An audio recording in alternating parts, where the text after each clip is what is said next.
Assalamualaikum warahmatullahi wabarakatuh. Halo semuanya Sobat Profit, kenalin nama saya Nadia Puspitasari dari Fakultas Hukum Universitas Singapura Bangsa Karawang. Saya di sini ingin mensosialisasikan salah satu kebijakan pemerintah dalam membantu UMKM yang terdampak COVID-19. Salah satunya yaitu peraturan mengenai penjaminan UMKM yang dituangkan dalam PMK nomor 71/PMK 08/2020 tentang tata cara penjaminan pemerintah melalui badan usaha penjaminan yang ditunjuk dalam rangka pelaksanaan program pemulihan ekonomi nasional. Peraturan ini untuk melindungi, mempertahankan, dan meningkatkan kemampuan ekonomi para pelaku usaha. Nah, untuk pokok-pokok yang diatur dalam PMK ini sendiri yaitu salah satunya untuk dukungan fasilitas, pembayaran imbal jasa dari pemerintah kepada pelaku UMKM. Nah, sementara itu kriteria untuk perbankan sendiri selaku penerima jaminan yaitu perbankan itu sendiri harus dalam reputasi baik atau bank umum dan dalam kategori sehat. Dan minimal menanggung 20% dari resiko pinjaman modal kerja. Sedangkan untuk kriteria dari pelaku UMKM selaku terjamin yaitu pelaku UMKM itu berbentuk perseorangan, koperasi ataupun badan usaha. Nah, dan untuk plafonnya itu sendiri maksimal 10 tahun dan ingat hanya diberikan kepada satu penerima jaminan. Serta pinjaman yang dijamin adalah pinjaman yang bersertifikat pinjamannya diterbitkan paling lambat 30 November 2021. Dan tidak hanya itu saja, kriteria lainnya itu juga yaitu adalah tenor pinjamannya itu maksimal 3 tahun dan hanya diberikan kepada yang tidak termasuk dalam daftar hitam nasional. Sekian yang bisa saya sampaikan, semoga dapat bermanfaat untuk Sobat Profit semua. Salam produktif. Halo Sobat Profit, perkenalkan nama saya Indriana Syio Fauzia, saya mahasiswi Fakultas Hukum dari Universitas Singapura Bangsa Karawang. Di sini saya akan mensosialisasikan salah satu kebijakan yang dikeluarkan oleh pemerintah terkait pemulihan perekonomian di Indonesia, khususnya untuk pelaku usaha mikro kecil menengah. Berdasarkan Peraturan Menteri Koperasi dan UKM Nomor 6 Tahun 2020, diadakannya bantuan Presiden Produktif Usaha Mikro sebesar 2,4 juta yang diperuntukkan untuk pelaku usaha mikro dalam masalah permodalan di saat pandemi COVID-19 saat ini. Lalu, siapa sajakah yang menjadi sasaran dari bantuan tersebut? Yaitu warga negara Indonesia yang memiliki nomor induk kependudukan, memiliki usaha mikro, bukan aparatur sipil negara, bukan TNI atau Polri, bukan merupakan pegawai BUMN atau BUMD, dan tidak sedang menerima kredit atau pembiayaan dari perbankan atau kredit usaha rakyat.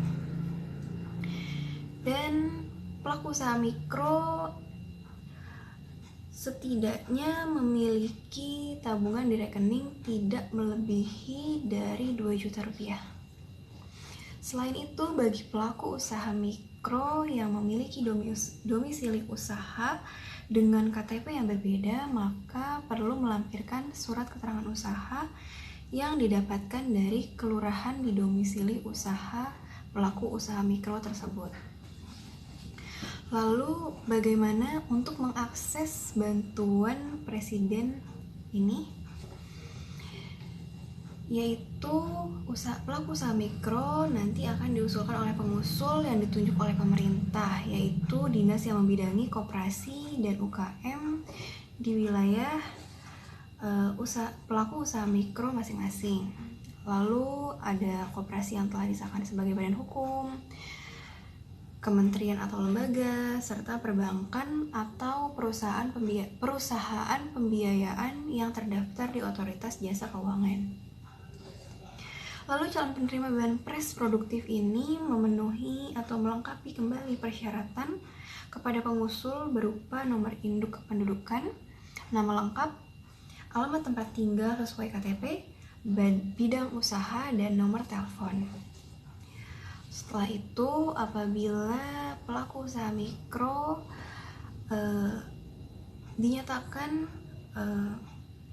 terdaftar untuk menerima bantuan, maka akan diberikan informasi melalui pesan singkat dari bank penyalur, dan kemudian pelaku usaha mikro melakukan verifikasi untuk kemudian mencairkan dana sebesar 24 juta tersebut. Lalu untuk pendaftaran usaha mikro ini, bantuan usaha mikro, tidak dilakukan secara kolektif, melainkan masing-masing atau mandiri datang ke pengusul yang telah saya sebutkan sebelumnya untuk mendaftarkan diri, dan kemudian pengusul akan mengusulkan kembali kepada Kementerian Koperasi dan UKM. Lalu bagaimana dengan pelaku usaha mikro yang tidak memiliki rekening? Tenang saja, karena saat pencairan dana maka akan dibukakan rekening untuk pelaku usaha mikro tersebut. Oke, baik, cukup sekian pemaparan atau sosialisasi dari saya. Semoga apa yang saya sampaikan membantu dan memberi pencerahan kepada pelaku usaha mikro. Terima kasih.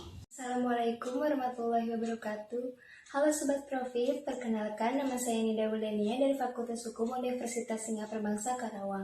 Saya di sini ingin mensosialisasikan salah satu kebijakan stimulus dari pemerintah terhadap UMKM yang terkena dampak COVID-19. Nah, salah satunya itu adalah Peraturan Otoritas Jasa Keuangan atau POJK nomor 11/POJK.03/2020 tentang stimulus perekonomian nasional sebagai kebijakan counter-cyclical dampak penyebaran COVID-19, sehingga bisa mendorong optimalisasi kinerja perbankan, khususnya fungsi intermediasi, menjaga stabilitas sistem keuangan, dan mendukung pertumbuhan ekonomi. Pemberian stimulus ditujukan kepada debitur pada sektor-sektor yang terdampak seperti UMKM. Pokok-pokok pengaturan POJK stimulus dampak COVID-19 antara lain yaitu POJK ini berlaku bagi bank umum konvensional, bank umum syariah, unit usaha syariah, bank pengkreditan rakyat, dan bank pembiayaan rakyat syariah. Bank dapat menerapkan kebijakan yang mendukung stimulus pertumbuhan ekonomi untuk debitur yang terkena dampak penyebaran COVID-19 termasuk debitur UMKM dengan tetap memperhatikan prinsip kehati-hatian. Debitur yang terkena dampak penyebaran COVID-19 termasuk debitur UMKM adalah debitur yang mengalami kesulitan untuk memenuhi kewajiban pada bank karena debitur atau usaha debitur terdampak dari penyebaran COVID-19 baik secara langsung ataupun tidak langsung pada sektor ekonomi, antara lain pariwisata, transportasi, perhotelan, perdagangan, pengolahan, pertanian, dan pertambangan. Cara restrukturisasi kredit atau pembiayaan dilakukan sebagaimana diatur dalam Peraturan OJK mengenai penilaian kualitas aset atau antara lain dengan cara penurunan suku bunga, perjanjian jangka waktu, pengurangan tunggakan pokok, pengurangan tunggakan bunga, penambahan fasilitas kredit atau pembiayaan, dan atau konversi kredit atau pembiayaan menjadi penyertaan modal sementara. Baik, sekian dari yang bisa saya sampaikan untuk Sobat Profit semua. Semoga dapat bermanfaat untuk kedepannya. Salam produktif. Wassalamualaikum warahmatullahi wabarakatuh.